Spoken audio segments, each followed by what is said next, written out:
Welcome to What a Creep, the show with Margot Donahue and Sonia Mansfield talking about creeps from the past to the present. This is your quick guide to the biggest creeps, jerks, assholes, and losers, the best of the worst. From two nice ladies who want the world to be a little less creepy.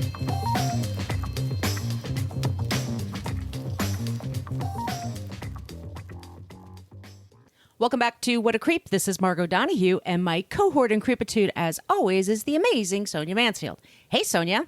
Hello, my friend. Hello, my friend. If this is your first time listening to the show, we are the podcast that talks about creeps from the past to the present. Today, we are talking about an organization that we have some issues with. Mm-hmm. But first, I just want to say that you can find us on social media. We have a basic Facebook page, but we don't check it very often. It's just a place for people to complain about our language. We use salty language in this program. Fuck yeah. So just to get fair warning, I know we're talking about a Christian organization today, but the F-bombs shall be flying. Also, we have a private Facebook group. You do have to answer a few questions to join the group. You just can't be an asshole. And we have a lot of fun there. So it's What a Creep podcast group. You have to ask to join. We're on Twitter at CreepPod. Okay, while Twitter is still existing, yes, we are at CreepPod only because somebody had What a Creep on on Twitter for 10 years, and never used it. Creep! And also Instagram. We are on Instagram. Please follow us on Instagram if you use that.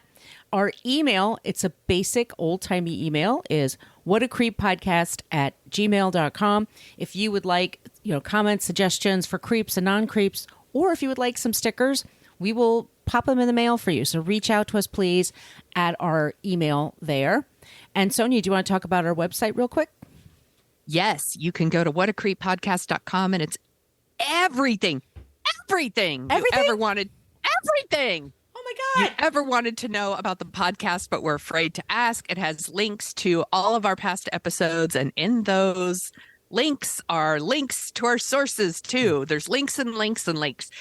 We source every single episode. We're not just making this shit up, and we want to give credit where credit is due to the people that are doing the dirty work. So yes, that's where you'll find that stuff. There's also a link to our Patreon page.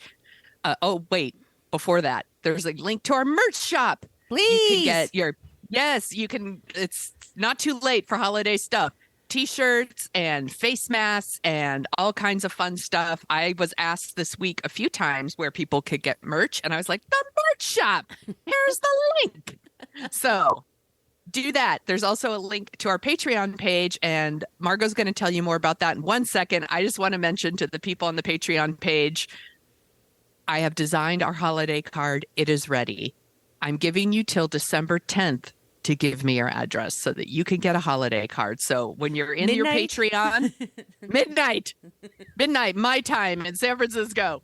If you're a Patreon member, message your address so that I can get you your card. It's super cute. It's adorable. Everybody drink. You want to tell them about the rest of the Patreon?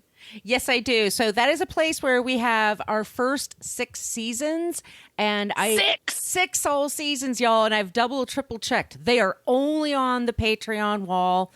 Some of those episodes include Bill Clinton, Bing Crosby, Mario Batali, Woody Allen, Leona Helmsley, John Edwards, John Wayne, lots of Johns, lots of John Voight.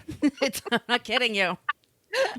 So they are there, and we totally appreciate that. We also put out 2 bonus episodes a month, and we also, just like I said, we give you a holiday card every year, but we also have a newsletter that goes out once a month. Yes.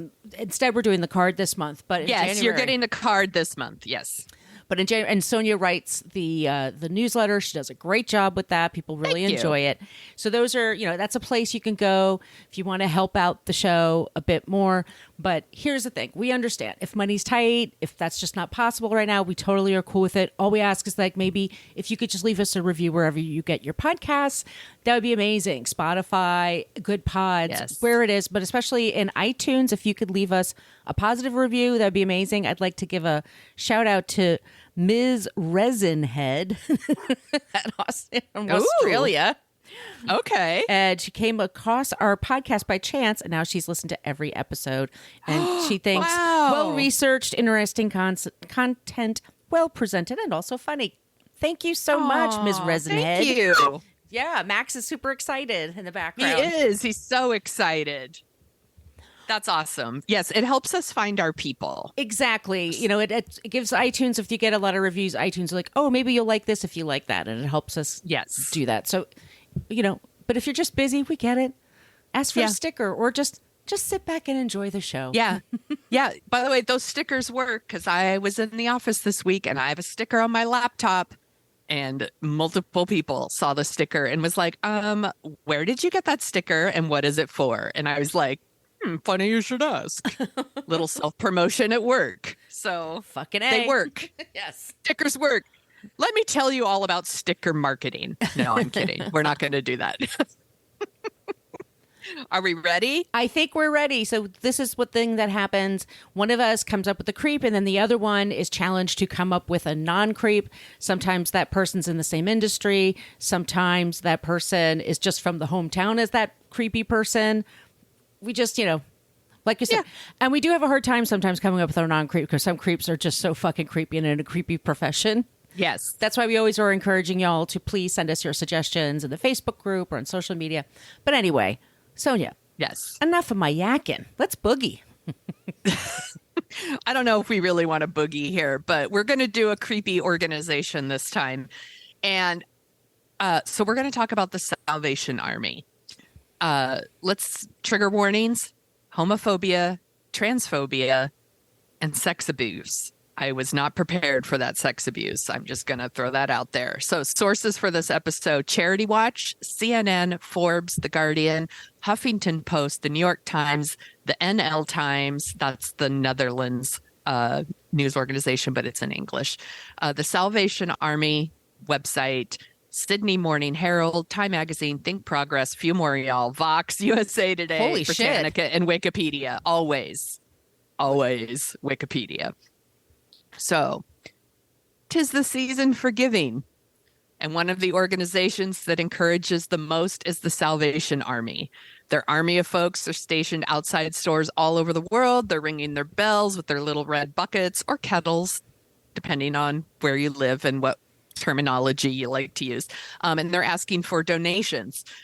And it works. They're red kettles, they're thrift stores, they're other donation centers. They raise millions of dollars every year, and they do help. I'm being very clear here. They do help people who are experiencing poverty and homelessness around the world. They do help some people. They are in 133 countries. They run charity shops and shelters for the homeless, disaster relief. You know, they do humanitarian aid in developing countries. So they do good stuff. Mm-hmm. Okay, we're going to be very clear about that. But, you know, I know you're like, so why are you talking about them, asshole? Well, I'm talking about them because what a lot of people don't know is the Salvation Army isn't just a charity organization. They're also a church. They're headquartered in London. And while they do good things and help lots of people, they also have a history of LGBTQ plus discrimination. And while they've removed like some of their problematic language from their websites, the church that runs the Salvation Army is still anti-gay. They continue to support political agendas that aim to limit the rights of our gay citizens, of our LGBTQ plus citizens in multiple nations all over the world. And that's pretty shitty because, you know, LGBTQ plus, or, you know, gay youth, however we want to say it, are more vulnerable to homelessness than others. Preaching homophobia contributes to that problem. Mm-hmm. So in a way, the Salvation Army raises money to solve a problem that they help create. And I think that is problematic. They also, it turns out, have a history of sexual abuse very similar to that of the Catholic Church. And that was unbeknownst to me when I started this research. So let's get into the creepy history of the Salvation Army, and we'll start like we always do at the beginning. The Salvation Army was founded by William Booth He was a Methodist minister who began an evangelical ministry in the East End of London in 1865. He established mission stations to feed and house the poor, and then changed the name of the organization to be Salvation Army. And people who worked in that organization, they started doing like military ranks. So you work as a lieutenant or a major, things like that. And he by the way is a general for life. He's like, he was the big boss. Mm-hmm. And it quickly spread all over Britain, and then it went international. And he described the approach as the 3 S's. It was first soup, second soap, and then finally salvation. Okay. Like, it is all about converting people to Christianity, helping them, but also converting them. Yes, ministries. Yes, exactly. It's missions. Like, it's what they do. It's what they do. I was curious about why the red kettles, and it turned out that in San Francisco, the Salvation Army, that's where they first did the red kettle, was here in San Francisco. It was one of their captains wanted to raise money for like a Christmas banquet dinner, and he sat outside and like had like a red bucket and was ringing a bell, and that's how they were able to raise money. And it just turned into a thing, and they would start doing it around the holidays to provide Christmas meals for the homeless populations of those areas. Those bells are so associated with the holidays. Like, exactly yes. what that is and what that's for. I don't even think it's Santa anymore. I just think it's the Salvation Army. Yeah. And that's, they are so ingrained. Like, you see this stuff in movies all the time, on TV shows all the time. It is people, I don't even know if people think of it as the Salvation Army anymore. Right. It's just like a Christmas donation thing that you do. And, that money does go to like help people. So I don't want to insinuate that it doesn't, but it's everywhere. I still see those people, but they've got some bad stuff.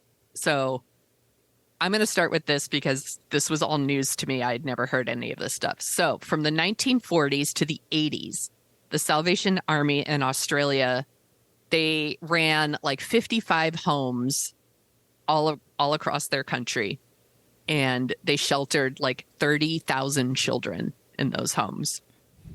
There's a Royal Commission.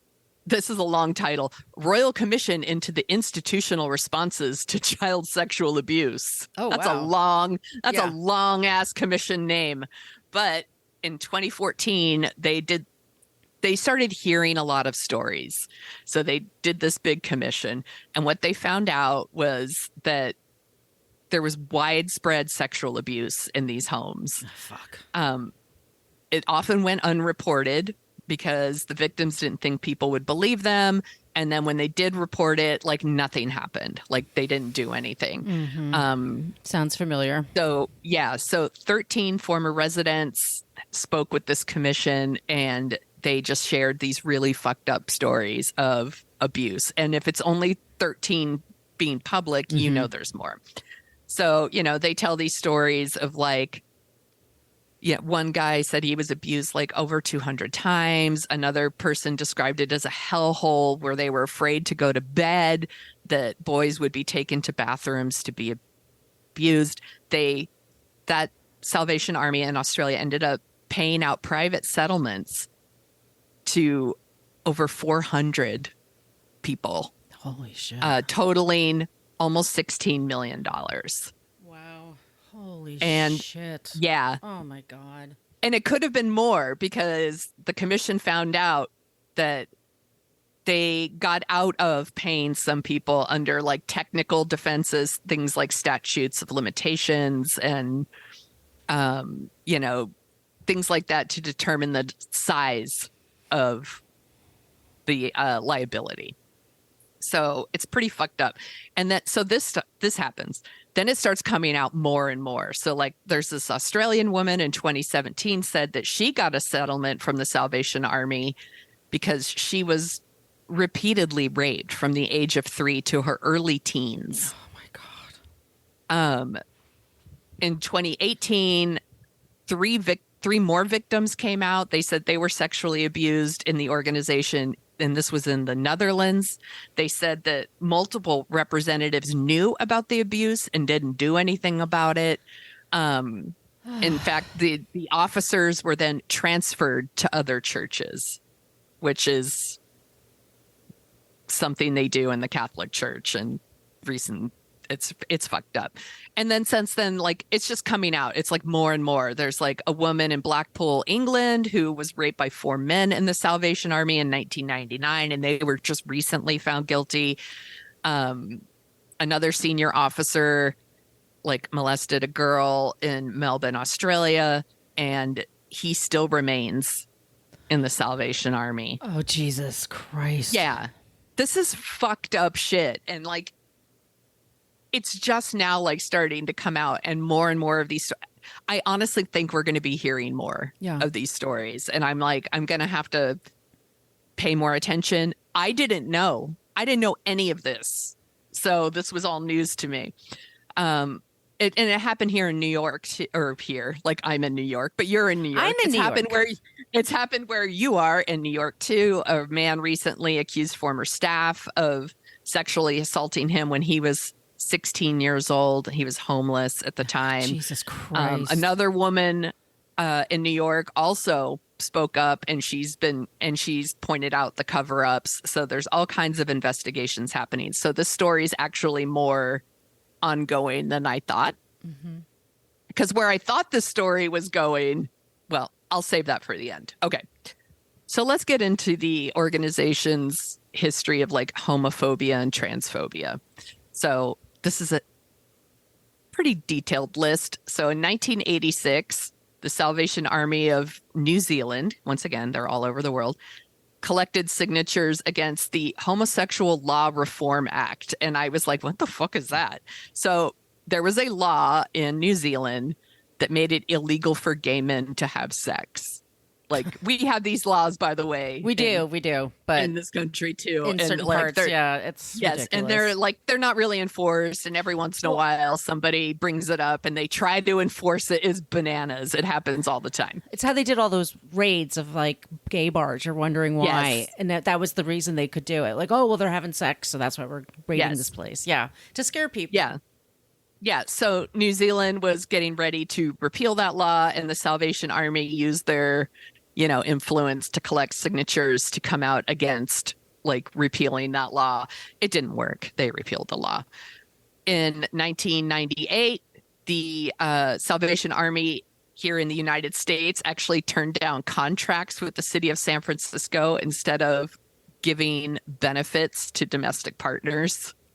Like, we would rather just like not help people than give gay people benefits. Right. Basically. Yeah, it was pretty fucked up. In 2004, the Salvation Army in New York City threatened to close down all of their services for the city's homeless for the same reason. They wanted to discriminate against gay people.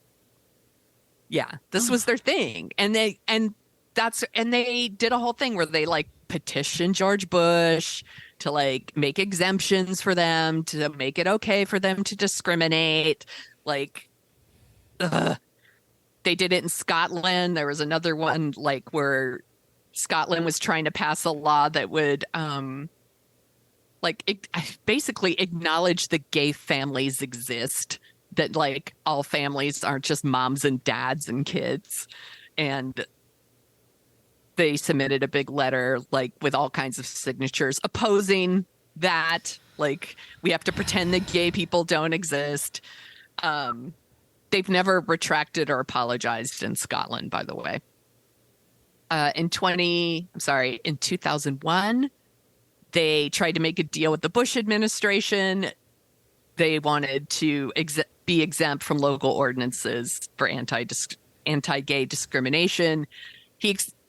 So they had a church spokesman, and he said that the group just didn't want to extend medical benefits to same-sex partners of its employees, and because it's against the Bible. Oh, for God's sakes. Yeah. You're an organization. You don't pay taxes, right? Yeah. So fuck them. You gotta. So then you don't get government contracts. That's Right. how it works. Yeah. Yes.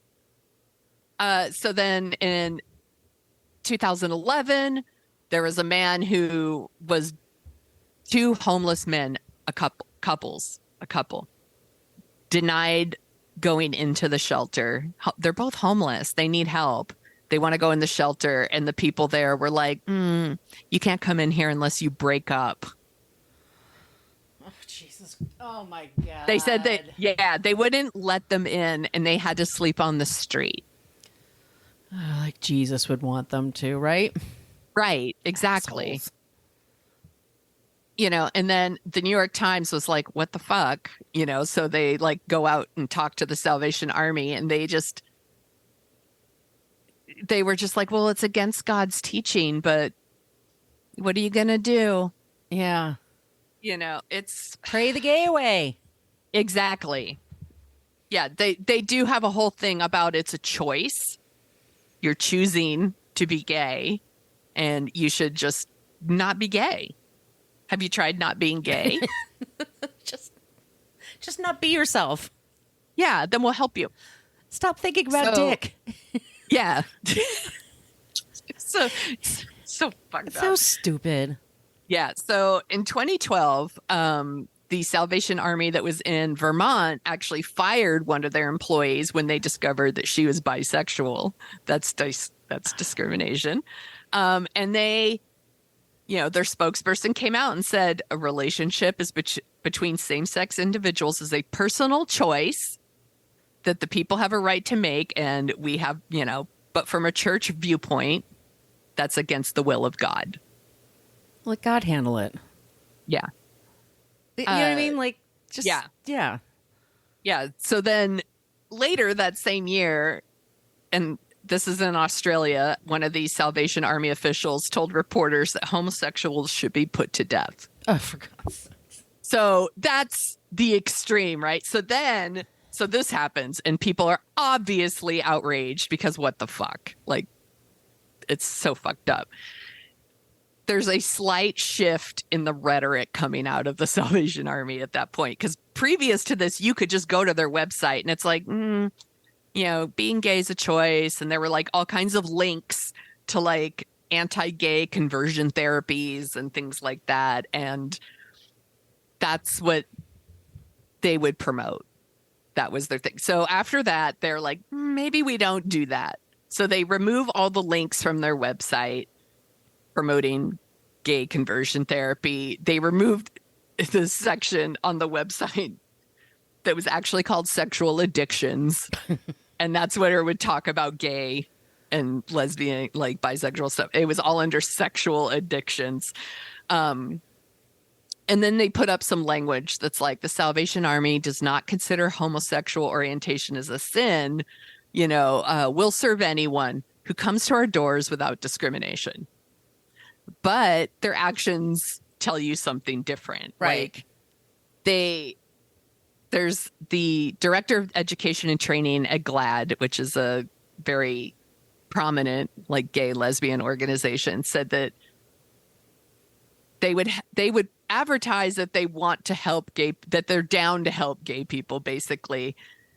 But it's like the only thing that they would do. They had this weird, like almost like don't ask, don't tell policy, which is like, hey, if you just pretend that you're straight, you can get help. And it's like, that doesn't foster a safe environment for people. It contributes to a problem. So they weren't helping. They weren't helping. So in 2017, the New York City Commission on Human Rights actually got involved and charged one of the centers that the Salvation Army runs with discriminating against transgender patients in violation of city law. They were refusing to accept transgender people as patients. And then if they did accept them, they were assigning them rooms based on their sex at birth, not their misgendering them. Yes, exactly. Forcing them to undergo like physical examinations to like find out if they were on like hormone therapy or if they'd done any surgery. Like, On. yeah, it's just, it's How so fucking dehumanizing. Yes, exactly. And I'm like, are you going to help people or not? Right. You know, and they are still like, they're still coming out and saying like, no, like we don't discriminate. We help people. But these things are still happening. This one I just mentioned, this happened like just a few years ago. Like it's not reaching the people that are working at these organizations. Their mouthpieces might be saying one thing, but the people on the ground are doing something very different. Like in November 2019, one of the like army commissioners, so their titles, whatever, he wrote this op-ed and he said, like, you know, we don't ask people about their orientation, you know, again, that's like a don't ask, don't tell thing. And it gives people the impression that we're helping you in spite of the fact that you're gay. Like, despite the fact that you're gay, like, we're still going to help you. And that shit's harmful. It is. It's othering people. Right. You know, and he admitted, he's like, the Salvation Army's leaders subscribe to the tenets of the church, you know, and that's the traditional biblical definition of marriage between a man and a woman, that like being gay is a sin. You know, they are still part of the evangelical movement. They actively push an anti-LGBTQ plus rhetoric that harms the people that they're claiming they want to help. You know, the high rates of homelessness among youth are due to the homophobia that their families and their communities like kick them out for being gay. Right. And then they go to some place where like, well, these are it's salvation. They're supposed to help me. Yeah. And it's a government, they don't pay taxes once again. They take donations, millions in donations every year. They're supposed to help people. And they're like, well, I'll help this one, but not that one because they're gay. Yes. No, or you don't get to do that. Or we'll help them, but you have to pretend you're not. Right. They need to do more. It needs to be better. Like they can't just push out their fucking press releases and say like, no, we're for everybody. And then the people on the ground are still pushing that rhetoric because that's the rhetoric they push in their churches. Like, you know, I know we get a lot of shit about being like anti-religion. I'm not anti-religion. I'm really not. But I'm also like, when your religion infringes on the human rights of other people, that's kind of fucked up. And it's incredibly fucked up. Yeah. And you I'm like, shouldn't get any tax breaks. Yes. And you shouldn't be ringing those goddamn bells. You know, New York and San Francisco, pretty gay cities or gay friendly cities. And you're taking our money and then you won't help kids or homeless people. Yeah. The fuck is the matter? And then when you do, you have to hide. Need to pretend that you don't exist. And the sexual abuse and the like moving people around, and this is the same thing that's going on at the Catholic Church. And I honestly couldn't believe that this wasn't a bigger story, that I had heard this before. Maybe other people have heard it before and I just somehow missed it, but this was all news to me. Like more and more of these stories are going to start coming out and we're going to hear more and more. This is very, very similar to the Jimmy Savile episode that we did last season. Like, as people start to tell their stories, more people will feel safer telling their stories. And I think that these numbers are just scratching the surface. And I think that about not just the sexual abuse, but the discrimination that people have felt at the other side of the Salvation Army. And that upsets me and makes me angry. And by the way, I'm not saying to people, be shitty to people who are ringing those bells. Like, don't just move by. Yeah. Like, Smile, move by. You don't need to confront them. They're just Volunteers. Yes, they're volunteers. They're probably not hateful. Like, just don't be shitty. Don't be shitty. That's our whole motto here. So I wanna like leave the last word to Jacob Meister. He's the chair of an LGBTQ plus advocacy group called the Civil Rights Agenda. And he just said that the Salvation Army needs to be open and affirming to all LGBTQ rights and come out publicly and take a stand in favor of marriage equality, trans rights, and be open and accepting of gender identity. Break free of those stereotypes that they help perpetuate. And I think that that's exactly it. Like, I don't want to shit on them entirely because I feel like they do some good things, but I feel like they need to do more. And first of all, you don't get government money if you're going to discriminate against people. That's just not how it works. Right. And pay your fucking taxes. Yeah. And also, like, they need to get their house in order. Like, moving all these people around who are sexually abusing kids, all the discrimination when people are these people are like at their most vulnerable. Right. Think about it. They're at their most vulnerable. And these children, like, it just breaks my heart. Like, they don't have anything. And they're put in these shelters and then they're abused. It's so fucked up. It's so heartbreaking. And I just think the Salvation Army are creeps until they do better. Agreed. So that's our creep. Well, good job, Sonia. Thank you so much. That was illuminating, and I learned quite a bit. There's a lot there I didn't know about. I didn't know that either. But so let's take a quick break, and then we're going to talk about some organizations you can donate to and feel good about. Yay!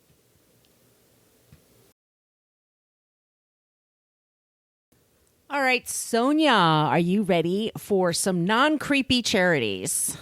Yes, please.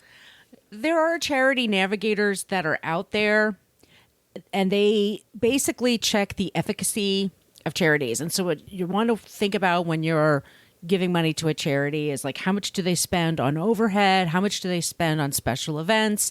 How much do they spend on media? How much do they spend on actually doing what they're supposed to be doing?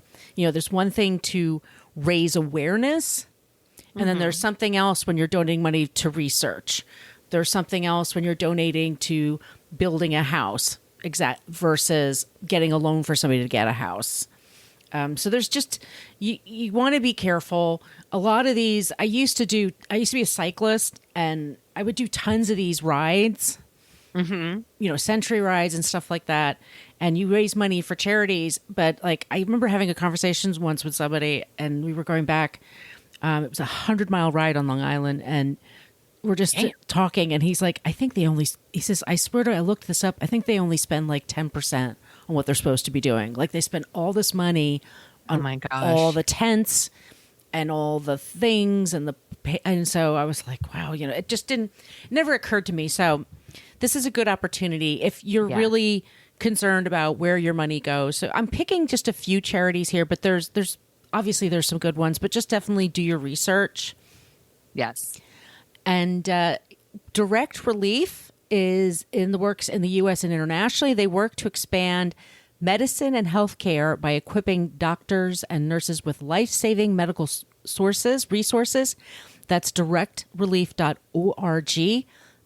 International, national, 100% is spent on charity, nothing on fundraising. So there's no runs for this or anything like that. So, and we'll put all these in our show notes, by the way. Yeah. Yes. Enterprise Community Partners.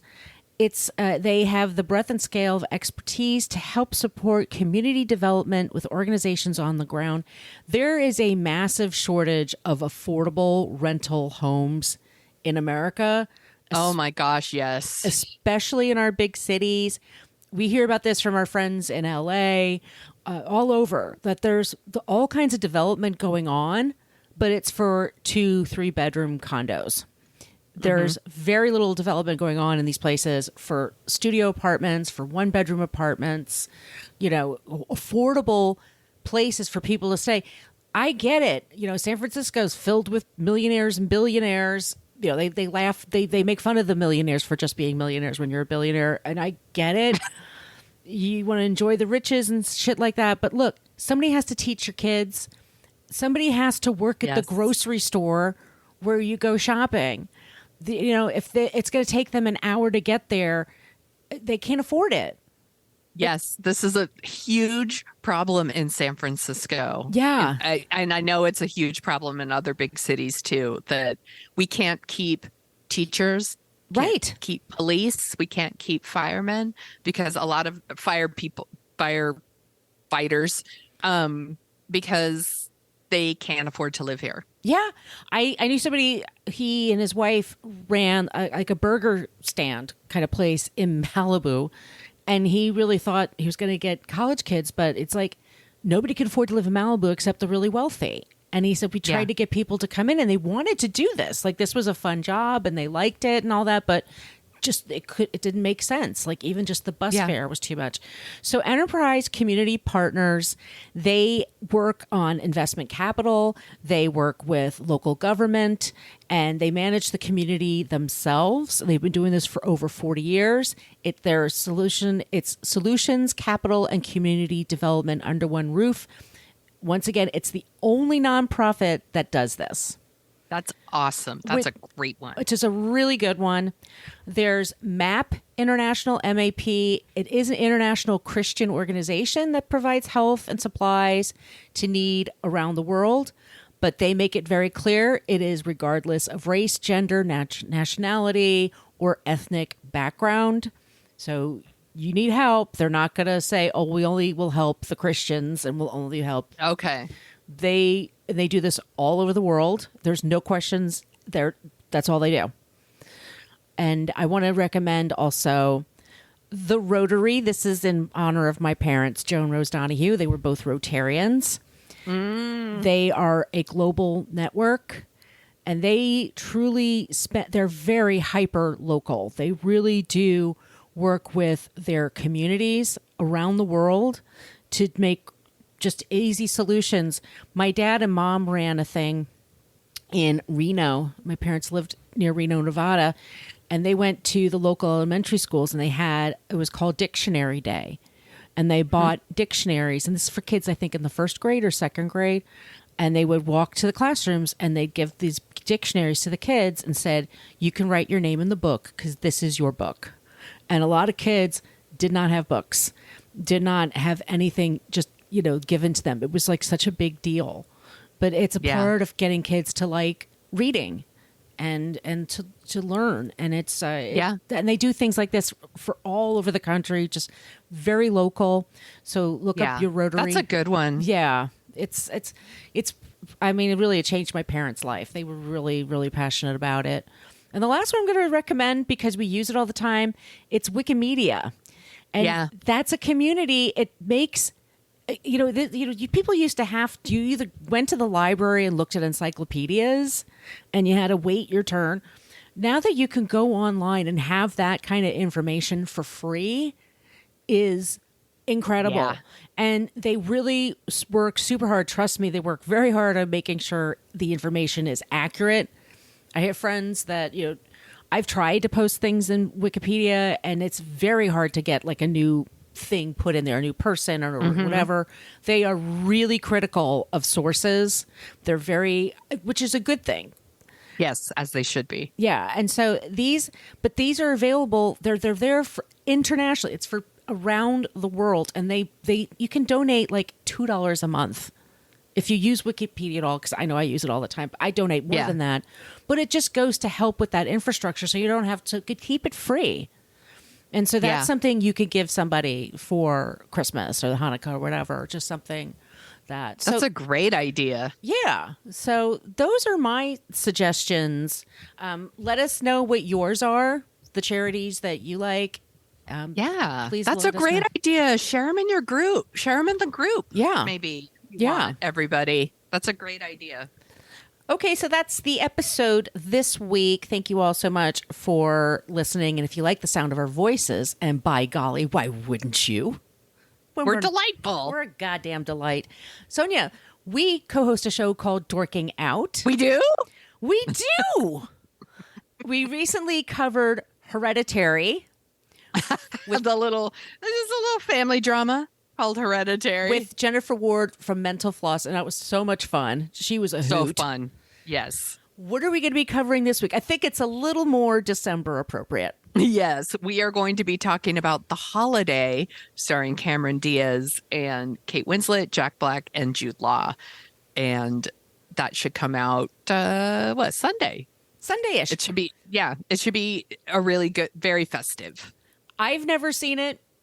Sonia's only seen it once before, but she just rewatched it and enjoyed it. I hadn't seen it since the theater, and I liked it more than I thought I would, to be honest. So I'm looking forward to talking about it.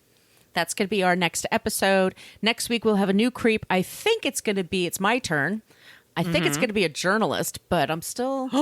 Yeah. It's going to I'm intrigued. Tell me off mic. I'll tell you off mic. So, okay. Once again, like I said, reach out to us with your ideas for creeps and for non-creeps. All those social media places. We love it when you use the Annie Potts GIF. We got one from Ghostbusters, or pick whatever you want. Be clever. Yeah. If you want stickers, send us an email, whatacreeppodcast@gmail.com. Please join our Patreon page if you could afford to. We have some awesome episodes, like I said, behind the Patreon wall. Or just leave us a review. We'd really appreciate it. Share your address too. Yes, be sure. Not on the review. Not on the review. On the Patreon page. On the Patreon page. Send us a message. Yes. But yeah, you'd have till tomorrow night, December 10th, midnight Pacific time, Sonia time. And then we got to just get it out this year, because the last couple of years we've got it out late. So this year we're going to get it on time. Yes. All right, everybody. So in the meantime, be good, be kind. Don't be a creep. A creep. Thank you for listening to us talk about creeps. You can follow us at What a Creep Podcast on Facebook, Twitter, and Instagram. But don't follow us too closely. You can email us your creepy stories at whatacreeppodcast@gmail.com. But please keep your dick pics to yourself.